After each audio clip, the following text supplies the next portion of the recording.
Hi there, in this video I'm going to be explaining what Euler's line is. According to Mathematics from the Birth of Numbers by Jan Goldberg, page 433, in every triangle the intersection of the medians, the intersection of the heights, and the center of the circumscribed circle are on a straight line.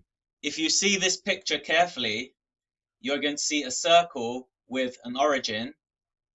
You're going to see the lines of the heights of this triangle, and they intersect at H, and you're going to see the center of gravity of this triangle, and that is at M.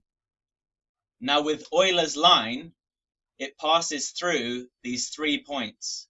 That's the origin, the center of gravity, and where the heights of the triangle intersect.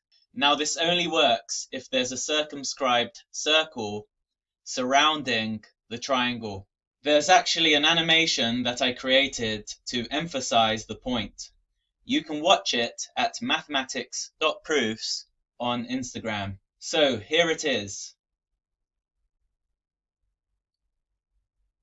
As you can see, it's always going through those 3 points.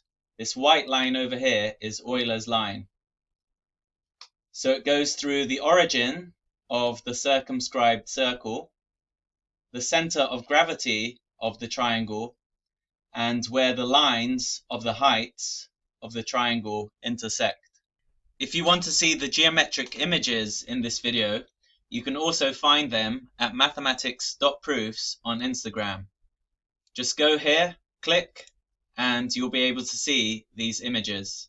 I hope this video has been helpful to you. For more geometry and mathematics proofs videos, make sure you're subscribed to my channel. Thanks for watching and see you next time.